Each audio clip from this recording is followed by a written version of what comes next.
Ladies and gentlemen, welcome to the 7th issue of the Senegal Presidential Election Campaign Journal, which we began with the candidate of Benno Bokk Yakaar coalition, Amadou Ba. He is becoming increasingly confident and assertive in his speeches to the Senegalese people. On Wednesday, March 13th in Louga, Amadou Ba promised to build 20,000 homes for immigrants and to extend the validity of passports from 5 to 10 years. Furthermore, in Saint-Louis, he pledged to improve working conditions for the vital fishing community. It was in presence of our reporter, Boubacar CAMARA.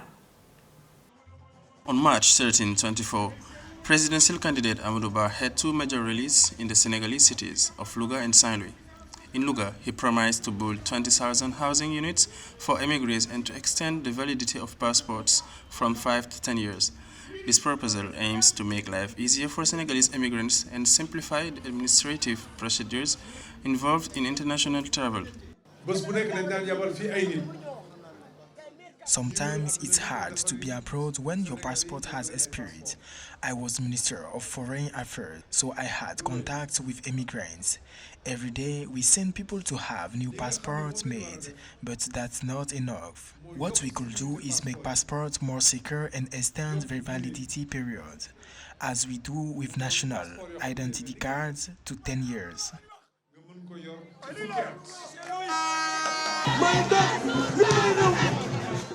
At his second meeting in Saint-Louis, Amadou Ba took the floor to discuss the challenges facing artisanal fishermen. He pledged to improve working conditions for this vital fishing community, underlining the importance of their contribution to the local and national economy. Senegal has only one fishing agreement, and that's with the European Union, and it concerns tuna. But today, we need to improve working conditions of our fishermen so that they can go fishing in complete safety in the sea to catch fish, because there are fewer and fewer fish. In 1960, there were 3,000 fishing pirogues. Today, there are more than 20,000.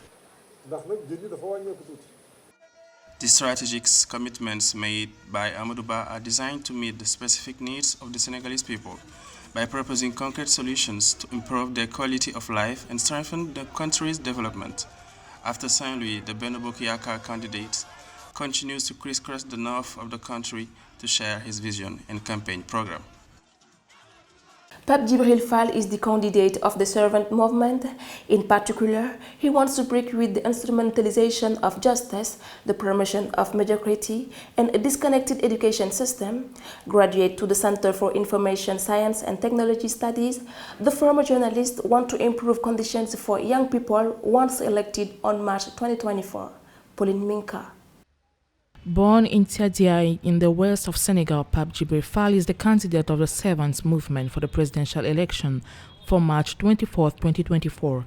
Concerned about the well-being of Senegal's youth, the National Assembly deputy says he wants to break with the instrumentalization of justice, the promotion of mediocrity, and a disconnected education system.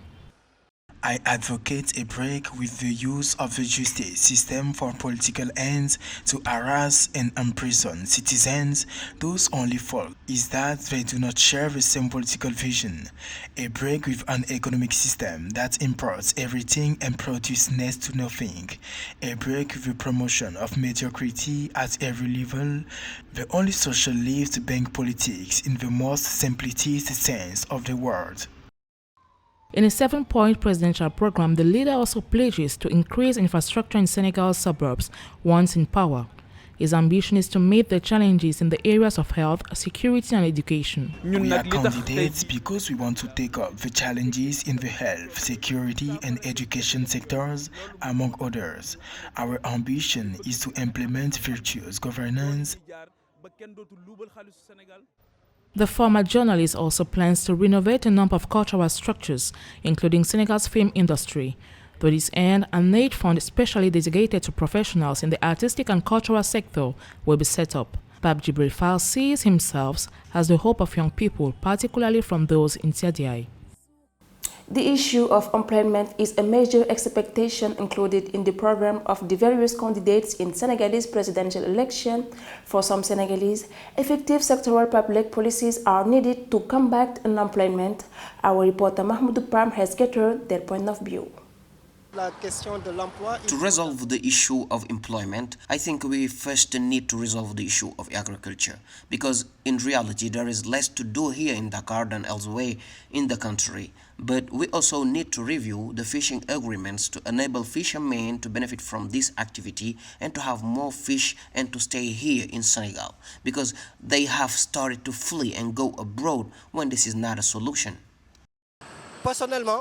Personally, I'm in favor of the Boubacar candidate Amadou Ba.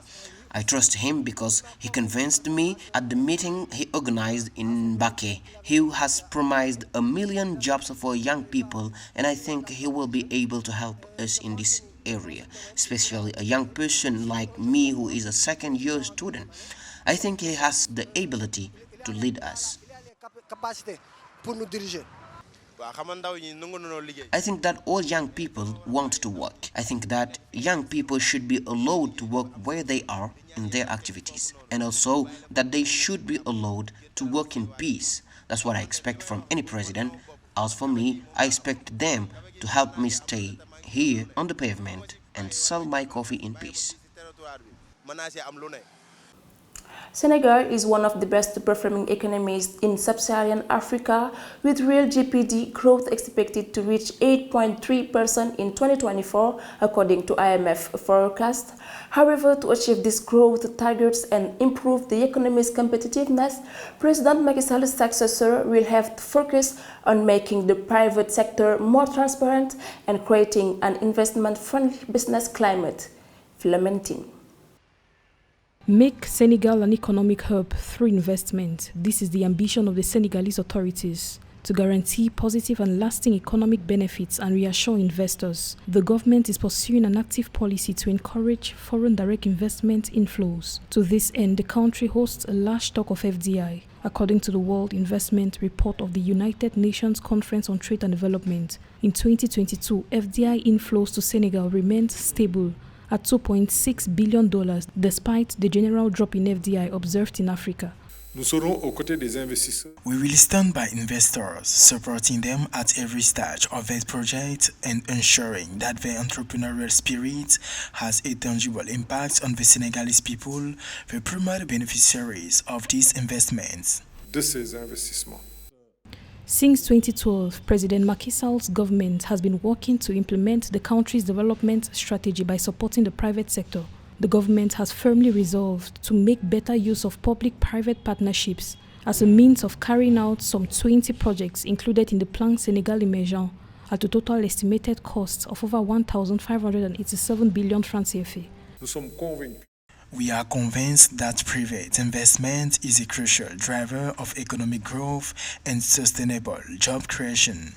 As such, we are committed to maintaining efforts to put in place a more business-friendly environment. With gross domestic product set to grow by an average of 8.5% per year up to 2029, the Senegalese economy will be facing new challenges in the years ahead. To boost growth, the West African country has a number of strong assets that the future president, who will be elected on the evening of March 24, 2024, will need to take advantage of. This concludes the 7th issue of your campaign journal. Thank you for following us. We look forward to seeing you soon for a new issue. Enjoy the rest of programs on Africa 24.